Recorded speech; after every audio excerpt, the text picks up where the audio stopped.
साथियों, ओम नमः शिवाय। साथियों, 18 मार्च होली के दिन गाय को खिला दें, यह एक छोटी सी चीज। रोडपति भी होंगे करोड़पति, अकाल मृत्यु और पितृदोष तुरंत होगा खत्म। पूरे साल आपके घर में भरे रहेंगे अन्न धन के भंडार और माँ लक्ष्मी का सदैव आपके ऊपर रहेगा आशीर्वाद। जी हाँ दोस्तों, वीडियो को आगे शुरू करें। सबसे पहले माँ लक्ष्मी के सच्चे भक्त इस वीडियो को एक लाइक अभी कर दें। कमेंट बॉक्स में जय माँ लक्ष्मी भी अवश्य लिख दें, जिससे माँ लक्ष्मी का आशीर्वाद आपको सीधे सीधे प्राप्त हो सके। और साथ ही साथ यदि आप हमारे इस चैनल पर नए हैं तो चैनल को सब्सक्राइब करके बेल आइकन को प्रेस कर दें, जिससे आप तक समय समय पर महत्वपूर्ण और ज्ञानवर्धक वीडियो पहुंच सके। और ज्यादा से ज्यादा इस वीडियो को अपने दोस्तों में शेयर भी करें। साथियों, रंगों का त्योहार होली हिंदू पंचांग के अनुसार हर साल फाल्गुन माह की पूर्णिमा तिथि के दिन मनाया जाता है। होली के एक दिन पहले होली का दहन किया जाता है।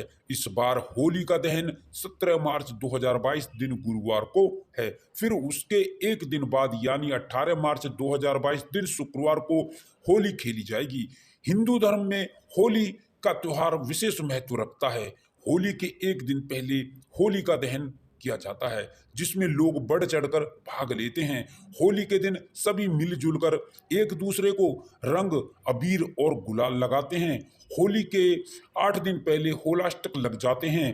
मान्यता है होलाष्टक लगने के दौरान किसी तरह का कोई शुभ कार्य नहीं किया जाता। होली के अगले दिन दुल्हनी यानी रंगों का त्योहार होता है। दोस्तों, यदि इस दिन मनोकामना पूर्ति के लिए कोई उपाय किया जाए तो उसका प्रतिफल हमें अवश्य प्राप्त होता है। शास्त्रों में ऐसा बताया गया है। यदि आप होलिका दहन के अगले दिन यानी दुल्हनी पर कोई उपाय करते हैं तो उसका पूरा पूरा लाभ आपको अवश्य मिलता है। दोस्तों, इंसान के जीवन में सुख दुख का आना जाना लगा रहता है। हर इंसान यही चाहता है कि उसके जीवन में कभी कोई कमी ना रहे और कोई परेशानी उत्पन्न ना हो, परंतु ऐसा संभव नहीं हो सकता। अगर इंसान के जीवन में अभी खुशियां हैं तो हो सकता है कि आने वाले समय में उसको परेशानियों का भी सामना करना पड़े। अगर अभी परेशानी है तो आपके जीवन में खुशियां भी आएंगी। ऐसा नहीं कि आप अपने जीवन में परेशानियों से मुक्ति प्राप्त ना कर सकें। दरअसल शास्त्रों में ऐसे कई उपाय बताए गए हैं जिनकी मदद से व्यक्ति अपने जीवन की बहुत सी परेशानियों का समाधान कर सकता है। इन्हीं में से एक उपाय है गाय को रोटी खिलाना। साथियों, धर्म ग्रंथों के अनुसार गौमाता को गौ मां माना गया है और गाय को एक पवित्र पशु के रूप में देखा जाता है। वैदिक काल से ही गाय को काफी उपयोगी पशु माना गया है और हिंदू धर्म में तो गाय को बहुत अधिक महत्व प्रदान किया गया है और गाय को गोमाता का दर्जा दिया जाता है। ऐसा कहा जाता है कि गाय के अंदर 33 करोड़ देवी देवताओं को वास होता है और गाय को दान करना महादान माना जाता है। ऐसा माना जाता है यदि गाय की सेवा की जाए तो इससे संतान प्राप्ति और मनोकामनाएं पूर्ण हो सकती हैं। आज हम आपको बताएंगे गाय को क्या क्या खिलाना चाहिए ताकि हमारे जीवन की कठिनाइयां दूर हो सकें। दोस्तों, यदि आपको जीवन में सुख समृद्धि चाहिए या फिर आपकी कुंडली में ग्रह दोष खराब चल रहे हैं या फिर आपके ऊपर कोई टोना टोटका कर दिया है या कोर्ट केस चल रहा है या फिर घर में पति पत्नी में आपसी झगड़ा और कलह हो रहा है, विवाह में रुकावटें आ रही हैं, संतान प्राप्ति में बाधाएं उत्पन्न हो रही हैं, बीमारी और संकट ने आपको घेर रखा है, तो दोस्तों आप ये उपाय अवश्य आजमाएं। सुबह जब आप घर में भोजन बनाना प्रारंभ करें तो सबसे पहले बनाई रोटी आप गोमाता के नाम से निकाल दें और भोजन करने से पहले गोमाता को खिलाएं।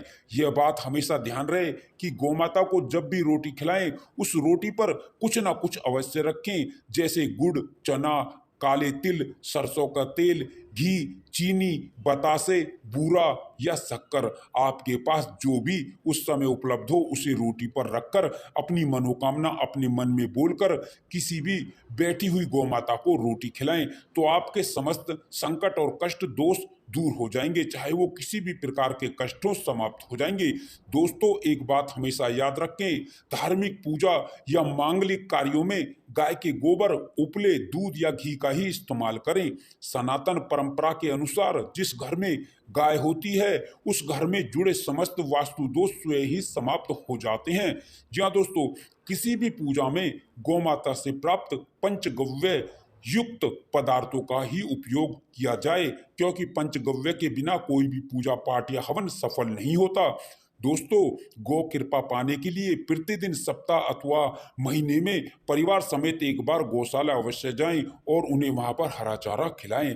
गौ सेवा और गौ पूजा से नवग्रह शांत होते हैं, उससे उनसे जुड़े दोषों का निदान भी होता है। साथियों, गर्मियों में गौ माता को पानी पिलाएं और सर्दियों में गौ माता को गुड़ खिलाएं। ध्यान रखें, गर्मियों में गौ माता को गुड़ ना खिलाएं। दोस्तों, अनेकों देवी देवताओं को अपने शरीर पर धारण करने वाली गौ माता से जुड़े कई प्रकार के शुभ और अशुभ संकेत भी प्राप्त होते हैं। जैसे गाय का दूध दूहते समय यदि गाय ठोकर मार दे और सारा दूध बिखर जाए तो अपशकुन होता है। यदि कोई कार्यवश घर से बाहर निकल रहा है और गाय अपने बछड़े को रास्ते में दूध पिलाते हुए सामने आ जाए तो निश्चित रूप से यात्रा सफल और काम संपूर्ण होता है। यात्रा पर जाते समय बाईं ओर से गाय की आवाज आना और रात्रि में हुंकार भरना भी बहुत शुभ माना गया है। दोस्तों, यदि आप चाहते हैं कि आपके घर परिवार में सभी सदस्य अपने अपने क्षेत्रों में लगातार सफलता हासिल करें तो इसके लिए आप नियमित रूप से गाय को हरा चारा खिलाएं और गौ सेवा करें। धन्यवाद दोस्तों।